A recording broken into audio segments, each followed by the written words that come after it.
Kicking off the list at number 10, Jade, aka Jennifer Lynn Hayden. She made her comic book debut in All-Star Squadron issue 25 back in 1983.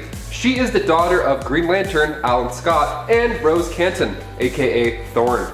Now after conceiving their children, Rose fled, fearing that she would harm them, right? So she gave them up for adoption and they were separated. Jenny Lynn, aka Jade, was adopted by a couple in Milwaukee in the suburbs. She didn't know she had a twin brother until her late teens. Surprise, nice. Once the two of them met up, they tried to join the Justice Society, but were rejected. But have no fear, the two of them joined other children of Justice Society and then formed Infinity Inc. And then Jade's powers are of course similar to her father's due to his exposure to magical energies. She's able to generate green energy and shape it into constructs according to her will, right? We all knew this. The sibling bond is a strong one. Jade and Todd both can communicate through a limited form of telepathy. It's a twin thing, you know? And guys, before we continue on to number 9, if you haven't already, go ahead and give us a thumbs up because it really goes a long way for us here at our Fat Cave. Also, huge news, we have another channel coming back after 3 years of running the show over here. Landon himself. He's not here, but if he was, he would be there. Landon himself is coming back with Landon Productions, premiering December 7th. So go and follow and then turn on your notifications because you don't want to miss what he's got coming. I've seen glimpses of it here at the studio and I'm pumped. Let's do it. Is the Canada Goose gonna take it on? I'm on top like I'm goddamn Mario, right? I'm just Not today. Maybe tomorrow. Okay, is this real life right now? Number 9, Zatanna. Appearing for the first time in Hawkman issue 4 back in 1964, Zatanna is the daughter of Zatara. She's a stage magician and she's really good. Like, really good, because you know, she has actual magic abilities. So she makes a pretty decent amount of money with these shows, which makes sense. I mean, if I had these powers, I would do the exact same thing. David Blaine who? Bye. Her father helped out the Justice Society and the Justice League of America numerous times. He was like the magic guy on the team, although Zatanna got the official membership. She gets her deeds done by speaking her spells backwards. Her mother is quite noteworthy as well, I'd say. So Zatanna thought she had died in a car crash after her birth, but actually she's a Homo Magi, a race of magical humans that coexisted alongside Homo sapiens. And her name is Cindella. She's from another dimension. How neat. The classic made you think I was in a car accident so I can fulfill my destiny with my own magical species scenario. Nice, classic. We've all been there. Number 8, Lord Chaos. Making his debut in New Titans Annual issue 7 back in 1991, Lord Chaos is the son of Donna Troy and Terry Long. Now, Donna Troy may have a pretty confusing backstory, but her son, Robert Long, isn't as crazy. So let me explain. He was born with the powers of a god, right? So with that, he ended up going a little bit mad, right? A little bit crooked. So he ages himself, kills his own mother, and then of course becomes the dictator known as Lord Chaos. Nice, dude. Awesome. Great plan. Yeah, his name sounded evil for a reason, so you were onto something. Inspired by the original Titans team, a group of super teens going by the name Teen Titans go back in time to kill Donna before Lord Chaos, the now evil world-conquering god, was born. Not a bad idea. We love time travel, let's do it. But here's the fun part, Lord Chaos goes back with them in order to prevent them from killing his mother / him. Gotcha, there he goes. So Robert was still born, but thankfully the Titans of Myth stepped in and stripped the mother and child of these godlike powers. The Titans of Myth bringing along Lord Chaos, stating he will either learn or cease to be. Learn or cease to be. This sounds like my grade 12 math teacher. He'll either learn or he'll cease to be. Now look at me, ceasing to be. Sorry, Mr. Lake. Number 7, the Crime Society. Hailing from Earth 3 comes the Crime Society of America, but not to be confused with the Crime Syndicate of America, who we may or may talk about later on. Consisting of Johnny Quick II, Owlman II, Power Ring, Superwoman, Ultraman, and a few others, this team of villains is basically just evil doppelgangers of the Justice League and the Justice Society.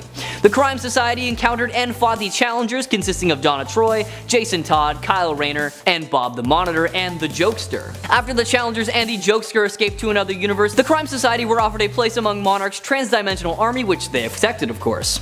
The Crime Society went on to fight on Earth 51 and battle the Monitors. When Superboy Prime subsequently caused the destruction of Earth 51's reality, it's unknown if any of the Crime Society were able to actually survive that. Now while we're waiting to hear their fate, why not check out their story for yourself, starting with 2007's 52, number 52. Number 6. Kingdom Come Justice League. In 1996, Alex Ross and Mark Waid teamed up to create the miniseries Kingdom Come.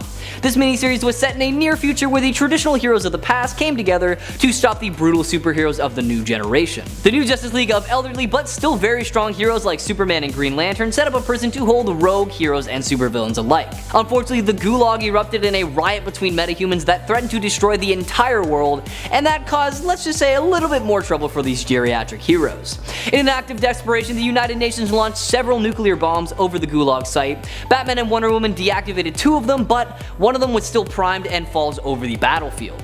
Superman attempts to stop the bomb, but Marvel throws him back and stops the bomb himself, detonating it prematurely over the Gulag, killing a lot of the League, cavalry, and many of the inmates as well. What makes the storyline so dark is that throughout the story, the Justice League struggle to follow their own morals, even as they impose their own brand of justice on a very unhappy world. Batman in particular sided with Lex Luthor to quote-unquote liberate mankind from the Justice League. In the end, Superman saw his failure, but only at the cost of thousands of lives. Check out the entire miniseries for yourself, starting with 1996's Kingdom Come, number 1. Number 5. Yara Flor's Wonder Woman. Ayla was an Amazonian who left Themyscira and settled in Brazil, where she fell in love with a Brazilian river deity.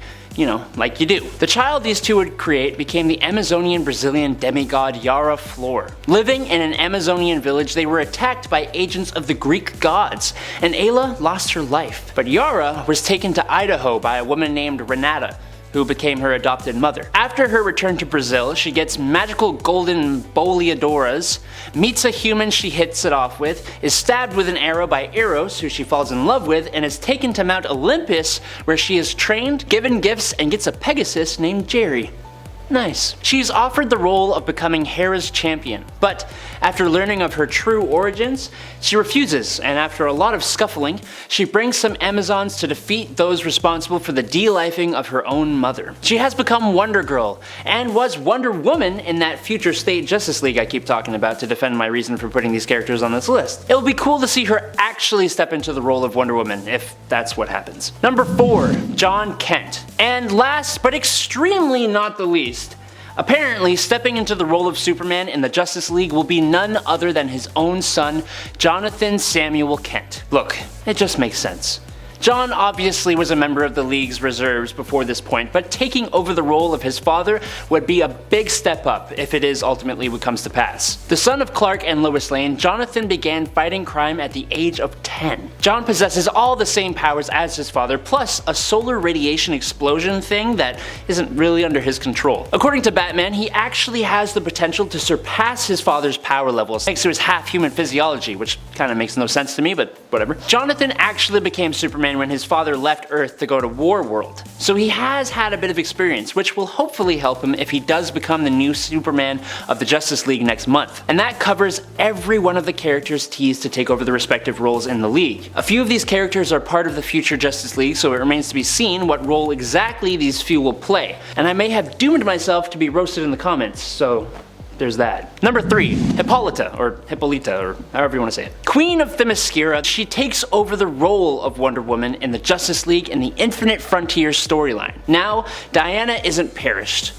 Well, she is now, but not when her mother took over in the Justice League. Diana had ascended after defeating the Darkest Night, and with Hippolyta having dubbed Nubia as the newest ruler of Themyscira, she was pretty free to take on the role in the Justice League. It's interesting to see her interact with Aquaman, and the small amount of time her and the number 1 spot got to work together was also rather interesting. As an Amazonian, she possesses pretty much all the same powers as her daughter, just better because, you know, she's been around longer. Unfortunately, this whole thing didn't last very long with the whole death of the Justice League thing. Number 2. Naomi McDuffie. Joining the team just after our number 1 spot in Justice League Volume 4, number 63, Naomi McDuffie is a teenage energy-based hero who was actually sent to the Prime Earth from an alternate reality to be spared from this really crazy villain, Zumbado, who rules over her native Earth. While her powers are unstable and she hasn't quite learned a complete control over them yet, Powerhouse's powers are confirmed to be Omega level in nature,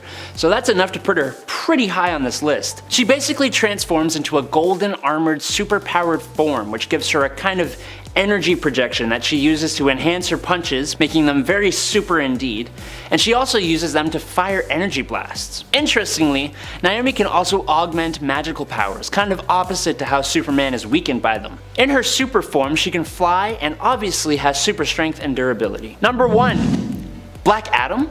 What? That's right, joining the Justice League in Volume 4, number 60 of the team's self-titled comic, thanks to an invite from Superman, it's my second favorite Adam other than myself. Teth Adam was an unwilling laborer back in ancient Egypt who received power from the wizard Shazam, just like that other guy in red with a lightning bolt.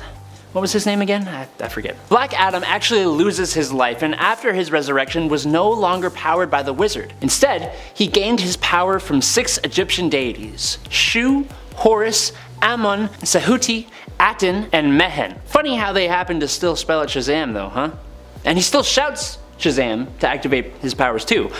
Naturally. He also makes for quite a great leader, being the ruler of the African nation of Kondak. However, he hasn't traditionally been a great team player, and well, the whole supervillain anti-hero thing doesn't really help his case either. I'm just interested to see where this goes, to be perfectly honest. Number 10. Hunter Prince. Hunter is the son of Wonder Woman from an alternate timeline. He first appeared in the 2016 Justice League story arc called Legacy. It's a 6-part story starting in issue 26 that allows us to meet the children of some of the original team from an alternate timeline. Hunter himself appears to be armed with his mother's lasso of truth, her bracelets of submission, and her razor-sharp tiara. Hunter was adopted and raised by the Kents, growing up alongside Superman and Lois' son, John Kent. Number 9. Aqua Baby.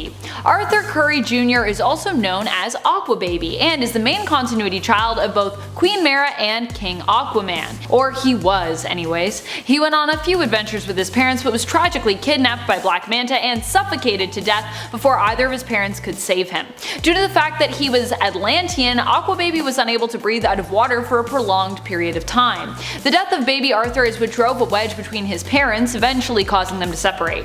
Though Arthur and Mera seem to be once again getting hitched, so perhaps we will also see a return of Aqua Baby, or more likely some other version of the character reintroduced to us. And before we move on to our number 8 spot, I just wanted to say thank you for watching, and if you want to help us out at the channel, you can do so by giving this video a thumbs up. It really does help. Number 8. Hyperman. Hyperman is the son of Superman and Wonder Woman from the alternate reality of Kingdom Come. He is also raised in part by Batman, who is basically like his godfather until he was kidnapped and spirited away.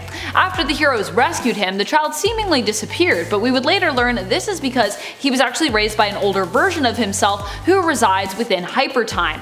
Young Jonathan Kent, as fate would have it, was destined to become the guardian of Hypertime, which pretty much means he was considered powerful and important enough to be the guardian of the pathways of the multiverse. Or the pathways to the multiverse, you know, lots of spacey stuff, lots of spacey Grant Morrison stuff. Number 7. Joe Mullein's Green Lantern. Sojourner Mullein was granted a Green Lantern ring after she was unceremoniously fired from the New York City police force. She became the Green Lantern of an unnumbered sector, with her first main job being in the City Enduring, an alien planet city inhabited by 3 previously warring races. She's tasked with solving the city's first murder in 500 years. Pretty serious. Joe's ring recharges over time instead of requiring a battery, which, as a trade-off, makes it a bit weaker. It's still a Green Lantern ring though, so she ain't someone to mess with. This non-reliance also proves really useful when the central power battery explodes at a Green Lantern meeting Joe was running late to, taking out a bunch of lanterns and depowering a whole heck of a lot more of them. She took charge here like a true hero should. She has been teased to be taking over the role of Green Lantern. Obviously. Number 6. Jackson Hyde's Aquaman. Jackson Hyde is actually the son of one of Aquaman's main villains, Black Manta. But luckily, he fights for justice, hence being part of this video. As Aqualad, with his hydrokinesis and Atlantean powers, he has been a part of the Teen Titans, Young Justice, and has fought alongside Aquaman against his own father, and has even temporarily stepped into the mantle of Aquaman in one of his major story arcs. He has proven himself capable, if not a little undisciplined, and he, alongside Joe Mullein, Jace Fox, Yara, Flor, and John Kent, was part of the alternate Justice League in Future State, so we know he has the means to take over the role. Just like the last two, he is poised to take over the position of Aquaman. allegedly, in the upcoming Justice League. Number 5, Dawn Allen. You can probably guess this one by the name, yes. The daughter of super speedster Barry Allen, aka The Flash. She made her comic book debut with Adventure Comics 373. She's a fun one. She's actually born in the future, during the first crisis. See, this was in the 30th century, before the Legion stuff in the 31st century, right? So they had to hide their powers. They also go by the name of the Tornado Twins, for good reason. They both obtained a small amount of super speed from Barry. So they rescued Wally West, and it was so badass. Like, they knew what they were doing. Just because they aren't as fast doesn't mean that they don't know how to get the job done. So the twins worked side by side, and when they combined their efforts, they were unstoppable. I mean, just these two crazy tornadoes coming at you. I mean, can you be more intimidating? I don't know. Number 4, Bruce Wayne Jr. He's part of the Super Sons, so I have to include him in this list, obviously. Bruce Wayne Jr. We go on over to the 1965 version of Bruce Wayne Jr. making his debut in World's Finest, issue 154. He's the son of Catherine Kane, and as you could have guessed, Bruce Wayne Sr. Yep. He's part of a duo called the Super Sons, and that name is pretty perfect for the gig. Definitely belongs here. Cited by Superman Jr., the two grew up together. I mean, the opening of their issues show them both reading up about their dads and all their crazy achievements. They even get married on the same day. I mean, these are life goals. I mean, I hope me and my super buddies do this one day.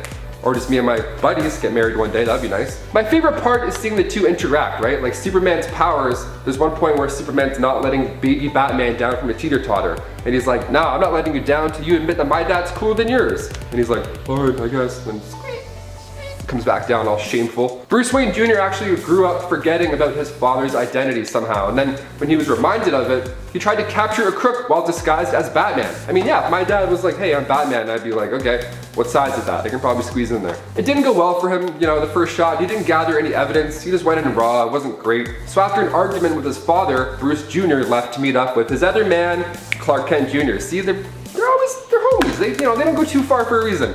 I would watch a buddy cop show with these two just saving people and smashing things up, but they have to be kids. They have to be moody little kids, and they have to require little super naps in the middle of heated battles. That's the deal. Number 3, the Huntress. First appearing in All-Star Comics issue 69 back in 1977, Helena is a lawyer for Cranston, Grayson, and Wayne, but of course, that's not all. Earth 2 is home to the daughter of an older Batman and Catwoman.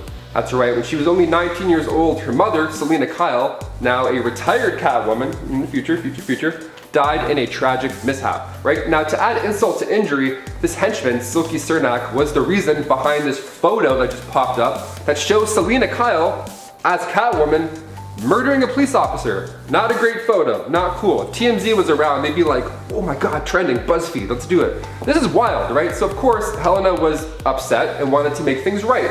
So she took a page out of her parents' book and became the Huntress. She went after Silky Smooth Cernak and got him arrested. Awesome. Her mother ended up being okay after all. Don't worry, yeah, it turns out she didn't even kill anybody. The photo was tampered with the whole time. Bad guys doing bad stuff. She kept the suit and eventually wound up on the Justice Society of America. See, if you want the truth, kids, you just gotta get a super suit and, you know, wrap some dudes in nets. It's easy. Just make them talk. It's easy. Number 2, Dinah Drake, Black Canary. Flower shop owner by day, superhero at night. The classic life thing. She would work alongside Larry Lance before marrying him. How cute. I mean, he died by the hands of Aquarius, and then that forced Dinah to move from Earth 2 to Earth 1 to start a new life, but cute nonetheless. But have no fear, it was in doing this that she met Green Arrow, and they of course hit it off. She has this really awesome ability called the Canary Cry, which is what I do when I, don't get what I want. Where basically she just screams really loud, knocking back her foes. It's a great combo with her fighting skills. Her origins are a little confusing. So before the Crisis storyline, there was a 1983 issue that had Starman taking Black Canary to the Thunderbolt dimension, okay? Where she sees a coffin containing Larry Lance and herself. Yeah, here's the scoop. So in the Justice League of America issue 220, it's revealed that Dinah and Lance gave birth to a daughter. That daughter was cursed by a magician. The curse being that the child has an ear-piercing scream, so this baby was brought to the Thunderbolt dimension and then was made to believe that her parents were dead. And finally, number 1, Superboy, also known as Connor Kent or Con-El, made his debut in 1993 Adventures of Superman issue 500. So Superboy was created to essentially be a replacement for Superman, right? And they didn't ask me, how rude. So after Superman died fighting Doomsday, knocking him out, Project Cadmus then used Kryptonian DNA to make Superboy. So he's the son of both Lex Luthor and Clark Kent. What a weird combo. They wanted a new hero, they wanted to feel safe, so why not just make a clone of Superman? Easy peasy, right? It sounds fine. Cadmus wasn't able to get Superman's DNA, so they grabbed a human clone, made it look like him, and it turns out if you put a clone near the grave of a dead superhero, you absorb some powers. So Superman's bioelectric aura was absorbed by the clone and thus was given tactile telekinesis, which means you can simulate the powers of Superman for a small amount of time. He even rocked a high-tech visor to solve that problem, you know? He was cool looking, he knew what he was doing. The Metropolis kid wasn't a fan of being called Superboy also, so watch your mouth out there. Number 10, the Super Enemies. Starting off our list today with a dark Justice League with no comic origins comes the Super Enemies, an alternate universe version of the Super Friends devoted to the cause of deceit, injustice, and terror. The team consists of Superman, Batman, Wonder Woman, Robin, Aquaman, Zan, Jaina, and Gleek. However, they have no morals and are just evil mirrored versions of the Super Friends. In the episode they're featured in, the Super Friends meet these evil duplicates in the Hall of Evil, which is their Hall of Justice. The Super Enemies frequently taunt the authorities who are powerless to stop them, although the civilian police are actually equipped to just straight up take them down, as they have kryptonite lasers to stop evil Superman. The Superman of the Super Friends universe first met them when he was mysteriously transported into their universe while trying to stop a volcano from erupting, while their Superman was transported into the Super Friends universe. As Superman tried to escape from the Super Enemies and the military armed with kryptonite weapons, the evil Superman was transported to the real universe to fight the Super Friends. Superman Prime ended up getting an antimatter flask that switched them back, which was good news for everyone. And then later on, Lex Luthor organized his own Legion of Doom to be the real anti-Justice League, and it had a much better name. Check out the one-off appearance of this evil team in 1979 Super Friends episode Universe of Evil. Number 9, Conglomerate. The Justice League doesn't always have to consist of the same roster. I mean, don't get me wrong, I am a huge Batman and Superman fan, but there is also a smaller and less powerful team called Justice League International. And Mark Waid and Rod Wiggum had them face their evil duplicates in 1992. In the previous story, Booster Gold had just left the JLI to found his own corporate sponsored team called the Conglomerate. Now that didn't work out too well, and the owner decided to pull new heroes out of another reality to form a new conglomerate of Deadeye, who's an alternate Green Arrow, Fiero, an alternate Fire, Frostbite, aka Ice, Elastaman, aka Elongated Man, Element Man, aka Metamorpho, Scarab, an alternate Blue Beetle, and Slipstream, an alternate Flash. The conglomerate decided to challenge the JLI to a quote-unquote friendly competition that quickly turned violent when they realized the new conglomerate were all from Quard, an evil antimatter world. The JLI managed to get them back into their own world, but it was a very close call to say the least. Check out the first appearance of the Conglomerate in 1991's Justice League Quarterly number 1, or feel free to skip ahead to 1992's Justice League Quarterly number 8 for the fight of a lifetime. Number 8, Flashpoint. In an effort to stop his mother's murder, Barry Allen created the Flashpoint Timeline, a significantly darker reflection of the main DC universe and one of my favorite DC storylines to date. In this timeline, Thomas Wayne becomes Batman after Bruce is killed instead of him, Wonder Woman is like a tyrannical ruler of the Amazons and is locked in a crazy war with Aquaman because she killed his wife, and Superman is nowhere to be found, which means the Justice League technically doesn't exist, and honestly, what's darker than that? Probably a decent amount because this is only number 8, but anyways. If you're not familiar with this timeline, then I highly recommend you check it out for yourself. It is such a good one. All I'll say is that by the end of the series, several major characters are dead, and then in the expanded universe of the Flashpoint Timeline, even more characters are revealed to be dead. It's just nuts. Thankfully, Barry managed to fix things before it was too late, but that wasn't enough to erase the Flashpoint Timeline completely. Because of that, the DC universe is still dealing with the events of Flashpoint even to this day. Give it a read for yourself, starting with 2011's Flashpoint Volume 2, number 1. Number 7, Maxine Baker. The daughter of Buddy Baker, aka Animal Man, has quite the abilities. In the pre-Flashpoint era, Maxine Baker wasn't a huge character, right? But she of course picked up some of the powers from her father, those powers being the ability to tap into the life web and control it. And with the new 52, Maxine got bigger and badder. She became the avatar of the Red, which sounds a lot cooler already. I mean, come on. The Red is another name for the life web. So Maxine can control every animal on Earth as well. And that's not all. She's super powerful, guys. She can also control the elements and create this Eldritch Blast.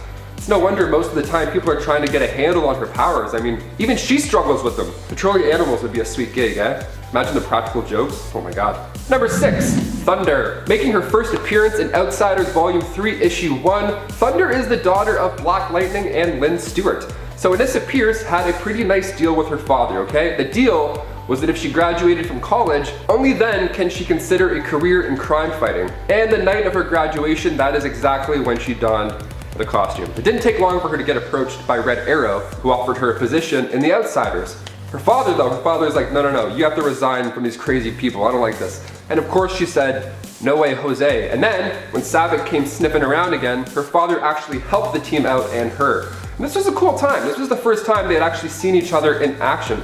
What a moment that would be, eh? So Anissa was trained by Nightwing in combat, nice. She's a trained doctor, nice, hence the whole education before kicking ass deal. That plus her abilities to increase the mass of her body and become like immovable and super strength. Look out, you're toast. Halfway through at number 5, Lobo. In DC Rebirth, Lobo was one of the villains set free by Maxwell Lord, returning him to his pre-New 52 persona. He was a part of the first Suicide Squad, but Batman eventually implants a bomb in Lobo's head and detonates it, knowing it will regenerate. When Lobo discovers that Batman did it to set him free of Max's control, he accepts Batman's offer to join a new incarnation of the Justice League to repay him. This causes him to be a founding member of the Second Justice League of America, along with Black Canary, Ray, and others. Lobo possesses strength comparable to that of Superman, but this varies from writer to writer. Sometimes he's even shown as just slightly stronger than a human. His extreme durability varies as well, but he is always shown as a ruthless bounty hunter who will complete a contract once it's taken, unless he gets a counter contract for more money. Then he takes that, which is understandable and a great way to run a business. He would be on Forbes Top 100 for sure. And at 4, Ryan Choi. Ryan Choi is the teaching assistant to Ray Palmer, aka the Atom. Ryan ended up becoming a friend to Ray, where he would talk about his superhero escapades, and working alongside him had Ryan become just as proficient with the tech as Ray himself. When Ray became trapped in a remote location, he sends a message to Ryan asking him to lead the search for him. And when returning to the lab, Ryan runs into Batman and Lobo, who wanted to recruit Ray for the Second Justice League of America. When Ryan says that Ray is missing, Batman leaves. But Lobo is so impressed with the equations that Ryan had written on the board that Batman recruits Ryan instead. After being recruited, Ryan travels to Oregon where he assists in the recruitment of the Ray, being another early member to join the Justice League of America too. Ryan is also considered a founding member. Ryan Choi was also introduced in the CW crossover for Crisis on Infinite Earths, and now it's been announced that Brandon Routh, the current CW Atom actor, is leaving the show but not by choice. So perhaps they're making way for another Atom, since Brandon does play Ray and Ryan Choi is now here. And at 3, Killer Frost. The Rebirth version of Caitlin Snow seems remarkably similar to the CW version. This is probably where the show got the idea, especially when the first Killer Frost Rebirth comic starts off with "My name is Caitlin Snow." At some point before Rebirth started, she was captured and transported to Belle Reve, where she was forced to join the Suicide Squad. After reforming and saving the world from Eclipso, a cosmic entity representing the wrath of God, by absorbing a small amount of life force from all Justice League members and then blasting the hell out of Eclipso, get it? Because he's the wrath of God, so he's blasting the hell out of it. No? Okay, I'll stop. As I was saying, she defeated Eclipso and saved the world, so Batman released her on parole and recruited her for the Justice League of America too. She defeated Eclipso in Justice League vs. Suicide Squad number 6 and joined the JLA 2 in Justice League of America Rebirth number 1, and is considered a founding member as well. Penultimately at number 2, Starman. Will Payton was a 1980s superhero. He gained the abilities of flight, super strength, slight shape-shifting, altering appearance, and blasts of energy after being struck by a bolt of energy from a satellite. However, he had seemingly died fighting Eclipso. In the 1990s, it was revealed that his fate was not what it appeared. The bolt of energy that had given him his powers in the first place was revealed to be the essence of an alien prince named Gavin. Really? You're an alien prince, but your name is still Gavin? I don't care if it's spelled with a Y, come on. Who also went by the moniker Starman. A present-day version of Lex Luthor was pursuing him for his power's secrets, so he traveled back in time and captured Payton, bringing him back to the present and experimenting and torturing him. He gained crucial information that he then wiped from Will's memory. However, Will somehow managed to escape and found his way to that era's Justice League, joining them in Justice League Volume 4, number 14. Finally, in at number 1, Detective Chimp. The Justice League Dark Team was a first-wave title for the New 52. The team was supposed to be something emotionally darker, according to the creator Peter Milligan, who compared the characters to detectives who struggle to cope with the things they see and have to do. The story started off with the Enchantress's defeat of the Justice League, proving the necessity for a more supernatural team to assist in these kind of events. The team originally contained 17 members, but in DC Rebirth, the team was shortened to 7, including Man-Bat, Dr. Fate, Zatanna, Swamp Thing, John Constantine, Wonder Woman, the leader of the team, and Detective Chimp. I love that a monkey was able to become a Justice League member. Well, I mean, technically Justice League, but like, not really. Like, Justice League adjacent. Monkeys are my favorite animal anyway. There we have it, Nerd Squad, the top 10 newest Justice League members. Number 10, the Wonder Twins. Look, they aren't really Justice League members, but they were interns, which is like part of the way there, right? Maybe. If you watched that video about weird DC multiverse characters, then you know these two. The Wonder Twins are two alien siblings from the planet Exor, who possess some interesting shape-changing powers. The sister Jaina has the ability to transform into any animal, which is a potentially very useful and powerful ability, and it's always pretty fun. The brother, on the other hand, Zan, is capable of turning into water in any of its states, so liquid, steam, or ice. Again, potentially pretty cool, but more often it's not though. And honestly, he always seems to play second fiddle to his sister anyways. The two were first introduced in Super Friends, where they were much more cheesy and did a whole lot of fist bumping. They still do, but it's sweet now. Number 9, Hawkgirl, a classic. After assisting in the defeat of Barbados and the Dark Knights, Kendra Saunders' Hawkgirl was recruited to join the new Justice League as Hawkgirl, a core member of the team. Nice. While not a totally new character, she did have a fight with Barbados, and that gave her this new nth metal fusion power. This gives her nth metal psychoreactive wings that look totally awesome. They can slice through flesh and are able to completely heal all by themselves. She has been reincarnated so many times and has so much experience that she makes an extremely effective and powerful member of the Justice League. As well as her cool new wings, Kendra also has several powers including enhanced strength, enhanced durability, enhanced vision, accelerated healing, self-sustenance, and has been taught telepathic resistance by Martian Manhunter. Unfortunately, she was one of those members of the League affected by the death of the Justice League thing. But that leads us directly into the next 5 points, so that's good. Number 8, Jace Fox's Batman. Okay, yes, I'm structuring this a little differently. So after the death of the Justice League, 5 legacy characters have been teased to be stepping up into the mantles of their predecessors. Timothy Jace Fox seems to be the one stepping into the role of Batman. First appearing in Dark Knight's Death Metal number 7 last year, he actually took on the role of Batman after Gotham became a police state ruled by the Magistrate, who hunted down masked characters, and Batman seemingly met his demise. That's Bruce Wayne Batman. Jace wears a batsuit very similar to the classic, only with a full face covering. In the art for the new Dark Crisis coming out next month, he seems to just have a regular cowl though. He has created a new bat symbol and has teamed up with Jason Todd Nightwing. He also hums to himself while fighting criminals, which is kinda cute, honestly. Number 7, Serenity. Serenity is the daughter of Aquaman and Mera in the alternate timeline that is explored in Justice League's Legacy story arc. We learned that although she was close to and loved her mother, she has a much strained relationship with her father, who also appears as a villain opposing the Legacy team of heroes. Eldris Curry's outfit seems to be inspired by both her father and mother and her Atlantean heritage. She also has been shown to possess super strength, teleportation, and water manipulation powers. Number 6, Connor Hawke. Green Arrow has had quite a few kids, even just in the main continuity. One of the most famous, however, is Connor Hawke, his natural-born son by his girlfriend Sandra Moonday Hawke. Connor would grow up to become the second Green Arrow following the apparent death of his father. His mother raised him by herself, teaching him about who his father was and telling him that she did love his father dearly. Connor first met his father when he was studying at the Ashram Monastery, the same monastery he knew his father had retreated to years ago. Oliver once more was doing just that and visited the monastery again after Black Canary had broken up with him. The adventure these two ended up going on didn't end so well though, as Green Arrow was made aware of Connor's true identity and connection to him before Connor had found the right time to confess that he was his son. Yikes. Shortly thereafter, Green Arrow died and Connor took up his father's mantle, becoming friends with the new Green Lantern, Kyle Rayner, just like his dad was friends with Hal Jordan. It's so cute. Number 5, the Justice Lords. What makes the Justice Lords darker than the other timelines mentioned so far is the fact that the Justice League actually managed to completely rid their world of crime. While an absence of crime would be a positive thing for most, it's actually alluded that this version of the Justice League went to pretty extreme measures in order to accomplish such a feat. Appearing in the Justice League animated series episode A Better World, Lex Luthor has become the President of the United States and decided to just execute the Flash.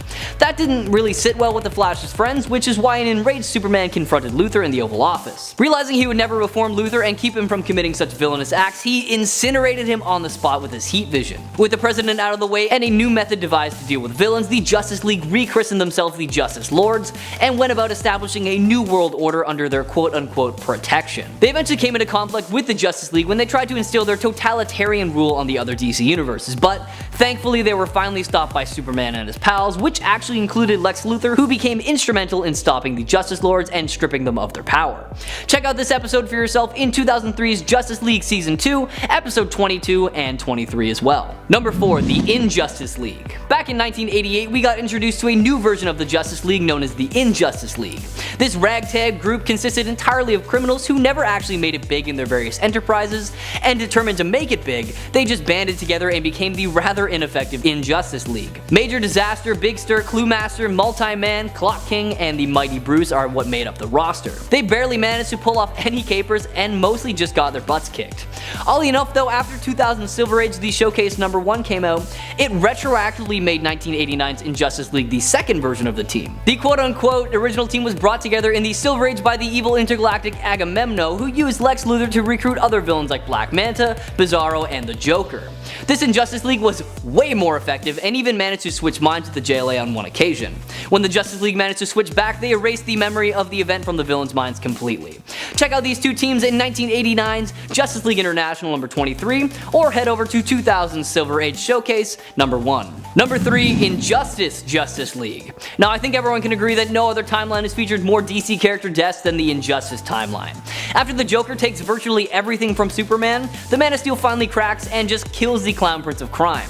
From there, heroes continue to devolve into their worst selves, with a fair split maintaining their moral codes and principles.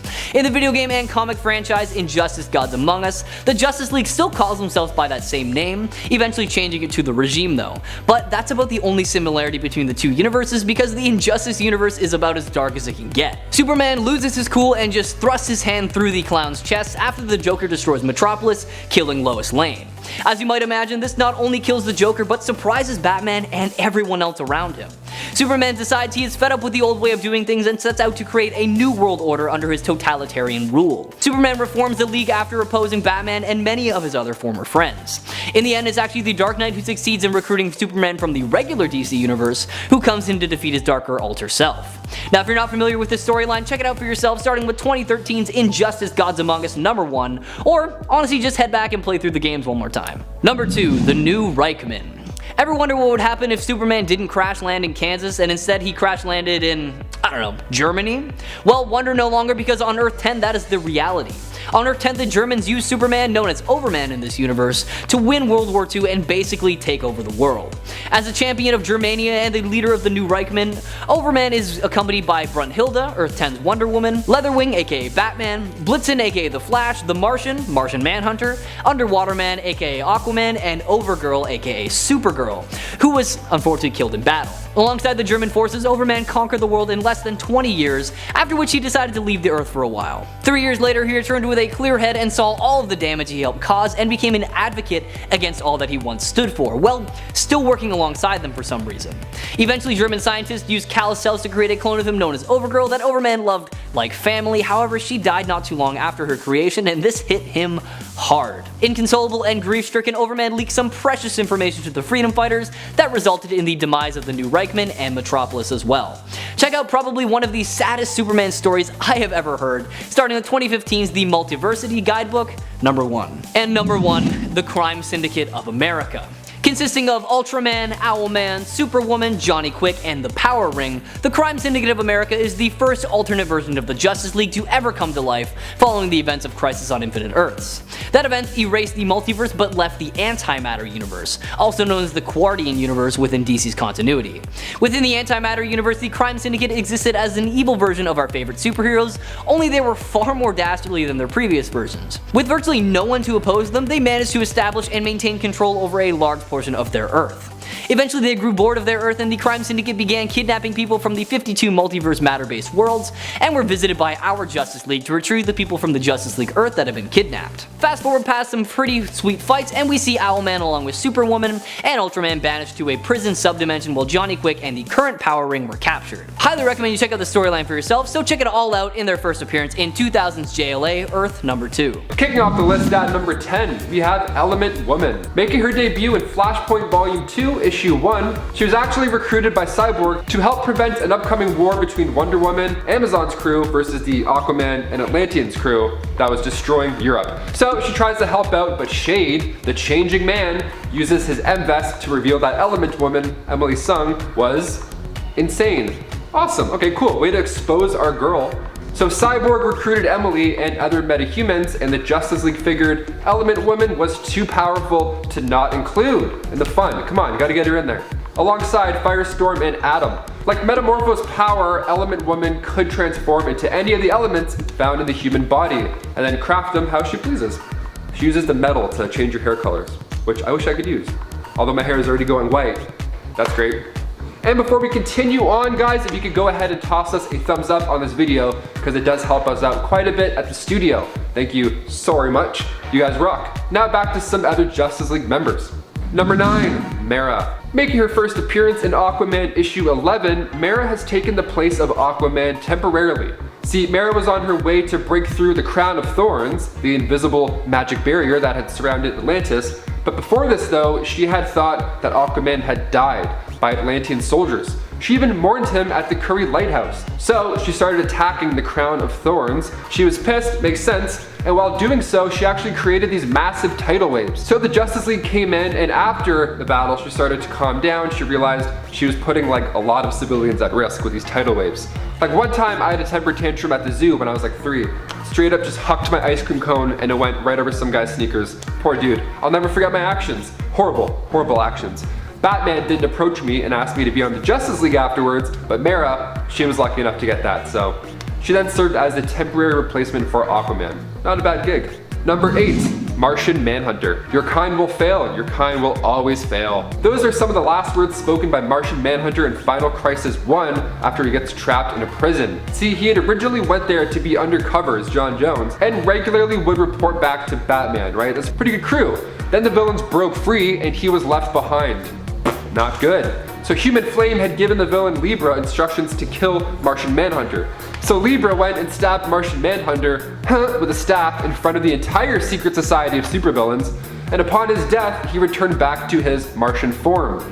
And in his final moments, he still managed to do his job and send a message back to the Justice League.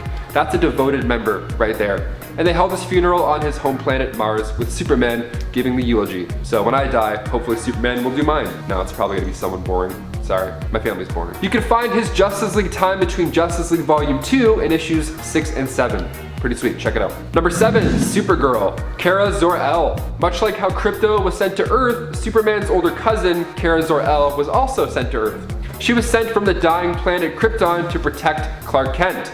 Well, rather Kal-El, but of course, as fate would have it, she was knocked off course by the explosion of her home planet. What a bummer. So she ended up in the Phantom Zone, of course. Now in the Phantom Zone, you can stay there for decades and not age at all. Your skin would look fantastic. That's actually what Kara did. So after her pod finally escaped, she landed on Earth and soon joined the Danvers family. Now of course, if you want to see her in action, you can catch the hit show Supergirl. Only 3 different actors have played her, the most recent and current run being portrayed by Melissa Benoist. So if you start binging it now, you can actually probably catch up for when the 6th and final season airs sometime next year when the world starts to be cool again. But if you want to start reading her from her comic book origins, you can find her first debut in Action Comics issue 252. And also, of course, the Justice League United issue 2. That's when things start cooking. Number 6, Fire. Beatriz da Costa is a founding member of the Justice League International. She made her first comic book appearance in DC Comics Presents, issue number 46. She started off as an amateur model, like we all do, in Brazil, and then became a showgirl and stage performer, and eventually she became an undercover secret agent for the Brazilian government. That's usually how it happens, right? I mean, I'm trying the exact same career path right now. I'm hoping Brazilian undercover agent is next. Check out my emails. So close. One of these missions, she was actually exposed to a pyroplasmic explosion. See the name Fire, you know? It's starting to make more sense now, eh? I gotcha. This caused her to obtain some superhuman powers, and at first sported the name Green Fury. And before the Justice League, she joined Global Guardians. Then along comes the Justice League International, and her and Ice Maiden decided to go and apply for this job. This was after Black Canary's resignation, and at this point, some members were being abducted. So the Justice League took them on, sporting the new, and I would say improved names, fire, and of course, ice. Number 5. Warhawk. Warhawk is the future son of Green Lantern John Stewart and Hawkgirl from the DCAU, DC Animated Universe. He first appeared in the animated series Batman Beyond and was created by Paul Dini and Alan Burnett. Warhawk's real name is Rex Stewart, and he was named after one of John's friends from the military, Rex Mason, who would later become the Element Man, Metamorpho, in the DCAU. In an alternate timeline, Warhawk is shown to have teamed up with Static and future Batman Terry McGinnis, as well as old Bruce Wayne. Number 4. Cruz. The crazy thing about Nora Allen is that she isn't even the only child to come from these two League members. Nora Allen is part of the Justice League Legacy team, which Hunter Prince is also a part of from an alternate timeline, which Hunter Prince and Serenity of course are also part of from an alternate timeline. She is the daughter of Green Lantern Jessica Cruz and Barry Allen, aka The Flash. It's kind of a strange pairing, but definitely an interesting one, and one that's sort of been foreshadowed before, but I always just think of Iris, so that's just me. Nora and Hunter also appear to be in a romantic relationship in the Legacy story in which they both appear. Nora can tap into the Speed Force but does not seem to possess a Green Lantern ring like her mother. At number 3, we have none other than Dr. Fate. Born under the name of Kent Nelson, Dr. Fate is a superhero that derives all of his powers from his equipment in the form of the Helmet of Fate, an ancient artifact that is literally billions of years old and contains the powers of Nabu, a cosmic being with limitless magical power as the Lord of Order. This means that while wearing the helmet, Dr. Fate is essentially a god with all of his magical abilities, capable of reshaping reality and seeing glimpses of the future. Compared to all the other magic users in the Justice League, Dr. Fate just might come out on top, and the only question left is, which two superheroes could even beat him? Coming in at number 2, we've got to go with Barry Allen, the fastest man alive, aka The Flash.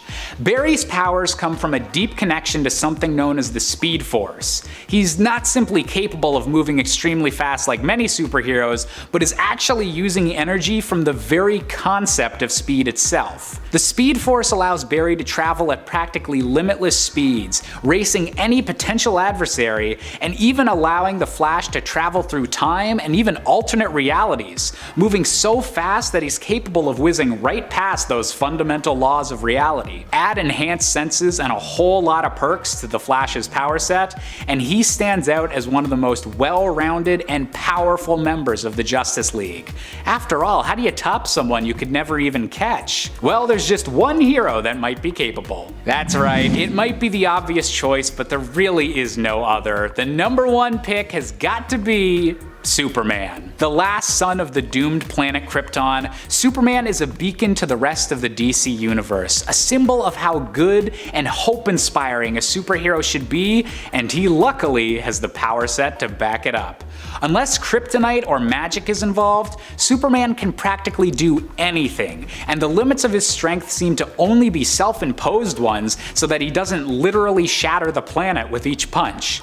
But even with all of this power, Superman never wavers in his quest for truth and justice, and remains a steadfast inspiration for everyone. And that is exactly how the world's most powerful hero should be. Coming in at number 10 on our list, you can't go listing off members of the Justice League without somehow including Batman. In a superhero group consisting of aliens, metahumans, and even literal gods, somehow a mere human being named Bruce Wayne is capable of not only keeping up with the DC Universe's best, but does such a good job of it that he's considered one of the Justice League's most central and fundamental members. Add that to the fact that Batman's got a dossier for each and every member of the Justice League just in case they ever go rogue or find themselves compromised by supervillains, and Batman goes to show that knowledge is power even if he doesn't quite have any super strength of his own. At number 9, we've got our first Kryptonian hero of the list with the one and only Power Girl. Biologically the same person as Superman's cousin Kara Zor-El, aka Supergirl, Power Girl is from the destruction destroyed Krypton of the alternate universe of Earth 2. While not quite as powerful as the Superman we all know and love, given Kryptonians' lower power levels in this universe, Power Girl is still a mighty force to be reckoned with super speed, super strength, flight, and heat vision all combining into one package. A benefit she has compared to both Superman and Supergirl is being immune to kryptonite, although magic's effectiveness against her is unfortunately still very much a worry. Nevertheless, Power Girl has shown many times over the years that she's far more than just a sex symbol, and has very much earned her place among the ranks of the Justice League. Coming in at number 8, we've got Hal Jordan, the Green Lantern. Originally a test pilot working for the military, Hal Jordan became a member of the legendary Green Lantern Corps after being gifted a ring by a dying member of the Corps, Abin Sur. Out of all the members of the Justice League, the Green Lantern's power set allows the most creativity, with Hal Jordan able to make constructs out of pure green light and willpower that can take the shape of anything he sees fit. Combined with increased strength and the ability to fly throughout the cosmos, the Green Lantern is an essential member of the team on any space-related adventures, and with the only limit to his constructs being his own willpower, the Green Lantern can be very tough to beat. Speaking of green and powerful cosmic superheroes, at number 7 we have the one and only J'onn J'onzz, otherwise known as the Martian Manhunter.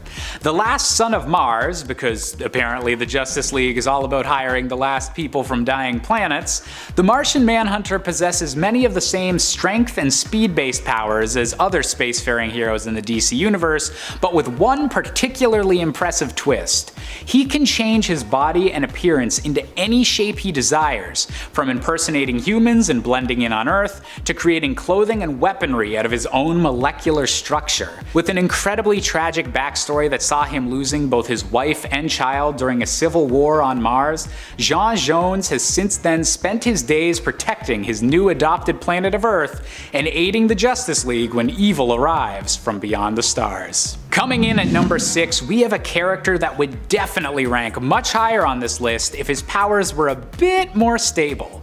Please welcome to the stage Captain Atom. Originally a scientific volunteer named Nathaniel Atom, Nathaniel chose to take part in experiments at a research facility called the Continuum. Originally meant to pilot a special dimensional transfer vehicle during a cross-dimension experiment, Nathaniel was seemingly blown apart and atomized by radiation during the experiment, only to reappear moments later as an energy-based life form. Captain Atom's powers seem almost godlike to an extent, capable of manipulating matter and all of the energy fields associated with it, but with the Captain frequently needing to return to the Continuum whenever he'd begin having issues with remaining corporeal or maintaining control of his powers. And while the Justice League doesn't ally with him often, given the potential danger of his radioactive abilities, he really knows how to pack an atomic punch when he's needed. Number 5, Booster Gold, aka Michael John Carter. There's the link. Picking up in Justice League International Volume 3, we find Booster Gold as somebody who craves attention, as we all do, but a leader that was controllable nonetheless. So he became a superhero after saving the life of President Ronald Reagan, using technology from the 25th century. Yeah, that ought to do it. Of course, after doing something like that on your first mission, you would get a high from that fame. Like, you can't top that, come on. Naturally, he became quite wealthy, and that is until his manager stole like all of his money. You gotta ride solo, people. Keep your stuff in your mattress. Keep your cash in your mats. I don't know, weird. In the revamped Justice League International in the late 80s, Booster was a main member. He got close with the Blue Beetle, Ted Kord, and they did some pretty funny missions together. Booster's suit was destroyed while fighting Doomsday, so good guy Ted Kord comes in and builds him a new suit. What a good friend. I don't have friends like that. Then while battling Overmaster, he lost that suit, and this time he also lost his arm. In comes good guy Ted Kord again, this time a new cybernetic arm to go along with it. I want a cool suit. All my friends give me are excuses. Number 4, Simon Baz. He's a Lebanese American born in Dearborn, Michigan. After seeing the attacks of the World Trade Center on the news when he was just 10 years old, he and his family faced ostracism because they were Muslim. His sister was even getting bullied and physically attacked, so Simon would have to intervene. Now, as the years went on, he got an engineering degree and shortly after that, a job at an automotive plant. After the financial crisis hit, he was let go and had to resort to stealing cars and then reselling the parts just to make ends meet. He was also a great street racer and even made some dough that way as well on the side. Accidentally stealing a truck filled with explosives, Simon ends up getting arrested and they suspect him as a terrorist, sending him over to Guantanamo Bay. Ignoring his pleas of innocence, Simon was nearly tortured. It was then a Green Lantern ring popped into the room to save the day, removing him from the facility. And what makes Simon stand out besides his strong origin story is that he has Emerald Sight. That's right, Simon Baz can see glimpses of the future. He also used to carry a gun with him even while wielding the Green Lantern ring. Why? Because he didn't trust a whole lot of people, obviously, and he wanted a backup in case the ring failed him, which it did a couple of times. We can find more of this reserve member of the Justice League in Justice League of America, Volume 3, Issue 5. Number 3, Captain Atom. Nathaniel Atom making his first appearance in Captain Atom Volume 2, Issue 1. Nathaniel Atom was an Air Force officer in the United States during Vietnam, and after being framed for a crime he did not commit, he was sentenced to death under the watch of Wade Eiling. Now, of course, he didn't want to be executed, so instead he was asked to be part of an experiment that had little chance of survival. I would take that risk. I'm a gambling man myself. The test is just wild. They had the hull of a crashed alien ship and wanted to see how tough it was. So they strapped a nuclear bomb underneath it while our boy Adam was still in the ship. That must be an odd waiting time. I wonder how that feels, just sitting there like, hope it works. Turns out it felt pretty badass considering the alien metal melted to him, and then he shot forward in time by 20 years. Sweet. So Captain Atom, a rather fitting name, joined the Justice League and eventually served as the leader of the Justice League Europe. We can find him front and center in Justice League International numero 7. Go check it out. Number 2, Steel. John Henry Irons, making his first debut back in '93 in Adventures of Superman issue 500. And after the world lost Superman, John Henry Irons tried to take the Man of Steel's place by using a high-tech suit made of armor. Then once Superman came back, he was simply just referred to as Steel. I mean, OG Man's back in town, you gotta change the nickname. Batman made the conclusion that the Justice League was full of brawn and needed a bit more brains. And boop, Steel has entered the chat. Steel crushed it too. He helped defeat Prometheus and the Queen Bee, and he led the reserve team as well, which included Huntress, Barda, Zuriel, and Plastic Man. He kills it. And finally, at number 1, we have Dr. Light, Kimio Hoshi. Making her first appearance in Crisis on Infinite Earths, issue 4, Kimio Hoshi was a supervising astronomer working in an observatory in Japan. She helped her co-workers as they were following a mysterious phenomenon, and they were watching its path. They were actually so afraid of this thing that she had to make them leave just so she could focus and study this thing in peace.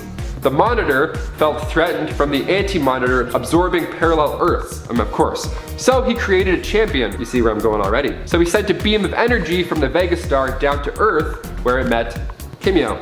Now she obtained the powers of photonics, and the cool name came along with it as well. She was a member of the Justice League a few times, even the Justice League Europe. And following Infinite Crisis, after her powers were returned, Oracle invited Kimio to join the Birds of Prey. But after she didn't make the cut on their first mission, she found her more suitable location with the Justice League instead. And at 10, Atomica.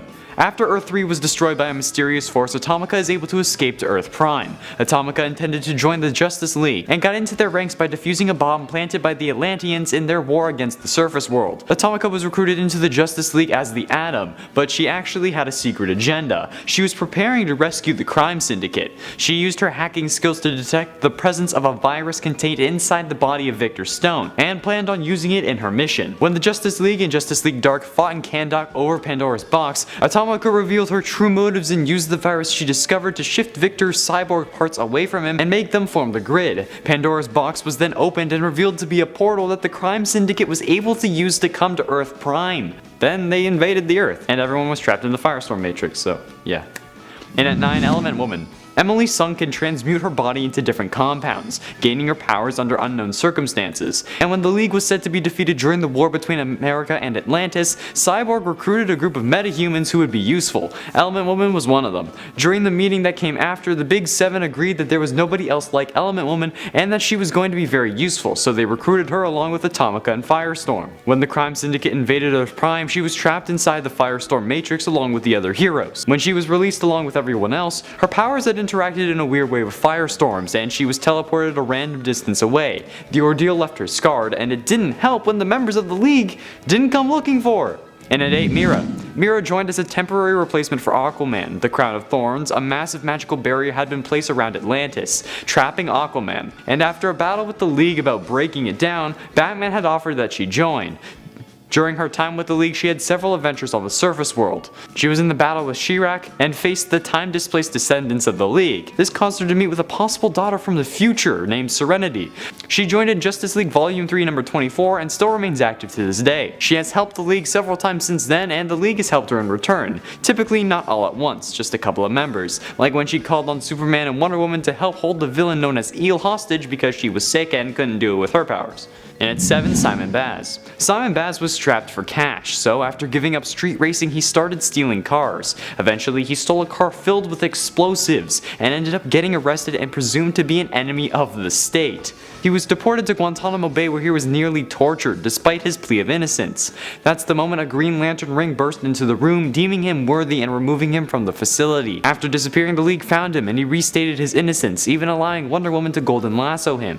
But the ring he had used to belong to Sinestro and Hal Jordan, so it reacted violently to the contact and he fled in fear. He joined the League in Justice League of America Volume 3 number 5 as a reserve member to be called upon when the time is needed, and he is the partner in Anti-Crime too, and at number 6, Jessica Cruz. After stumbling upon mobsters hiding a body and the murder of her friends, Jessica Cruz developed a debilitating anxiety and locked herself in a room for 4 years. During the Crime Syndicate's invasion, she was chosen by the Ring of Volthoom, after its owner Harold Jordan of Earth 3 was killed by Sinestro. The ring forced itself upon Jessica and took over her body and mind. Under the influence of the ring, she attacked her hometown and fought the Justice League and Doom Patrol. After Batman intervened, she was able to gain control of herself and overcome the influence of the ring. He told her that he was a victim as well, and that finding strength can overcome any fear. The Flash then called in Hal Jordan to teach Jessica how to stay in control of her ring, and under his tutelage she mastered the foreign ring. When Darkseid's daughter summoned Black Racer to kill the Flash, Jessica sacrificed herself to stop him, but in fact the entity inside the ring was the one who perished, crumbling the ring, but allowing her to become worthy of getting a new one, becoming a Green Lantern, and being assigned to work alongside Simon Baz by Hal Jordan. She joined in Justice League Volume 2 number 35 as Power Ring, then became a Green Lantern in issue number 50. At number 5, we have another central member of the Justice League with the incredibly iconic Wonder Woman. Otherwise known as Princess Diana of the Amazons, Wonder Woman is the literal daughter of Zeus, and is one of the physically strongest beings in the DC universe. Her strength and speed are capable of reaching incredible levels, and while her healing and invulnerability aren't quite up to the level of a Kryptonian's, she does have a much stronger immunity to magical-based attacks. Combined with her ancient Amazonian equipment such as the Lasso of Truth, and you'd have to be a fool to try and mess with Wonder Woman. Coming in at number 4, we have the one and only Billy Batson, aka Shazam. It may seem odd to put a literal child so high up on the list of DC's most powerful superheroes, but Billy Batson's secret is that by merely saying the magic word of Shazam, he is able to transform into one of the most powerful, godlike beings in the DC universe, combining his powers from the Greek heroes and deities of Solomon, Hercules, Atlas, Zeus, Achilles, and Mercury. With all of these strengths combined, Shazam has been able to stand toe-to-toe with Superman himself. It's only his need to occasionally go back to his original kid form that stops Billy Batson from permanently being at the top of this list. Number 3, Fury. Originally, Hippolyta Trevor was known to be the daughter of Wonder Woman and Steve Trevor, born from their marriage and first appearing in Wonder Woman issue 300. Weirdly enough, one of the first interactions we see with her and her mother is her training with a giant metal ball and asking for advice from another version of Wonder Woman who is also joining Diana and Steve for dinner and is currently the main continuity Wonder Woman. The Wonder Woman that is Lita's mother is from Earth 2, the original Wonder Woman in terms of comic continuity. I also love older Wonder Woman in this with her like gray streak in her hair. It's so cool. Steve Trevor looks creepy though. He's got a creepy face. He's like, I'm 60 now. Why do you look so creepy, Steve Trevor? Why? Number 2, Damian Wayne. Damian Wayne is the very stubborn son of Batman and sometimes ally, but mostly villain, Talia al Ghul. Damian spent his formative years growing up with his mother, and as such was a trained and egotistical killer and jerk when he was dropped on Bruce's doorstep. However, over time he has learned restraint and discipline and has worked to earn the pride he initially felt as being the son of Batman. While Batman has many children technically, as in a way most of his Robins are kinda like his foster kids, Damian covets the title of the son of Batman, being his naturally born heir. Number 1. John Kent, or Superboy. But of course, there are just so many Superboys, I feel like calling him John is a little less confusing, though as you've already seen, there are also many versions even of Jonathan Kent as well. We already had another one on this list.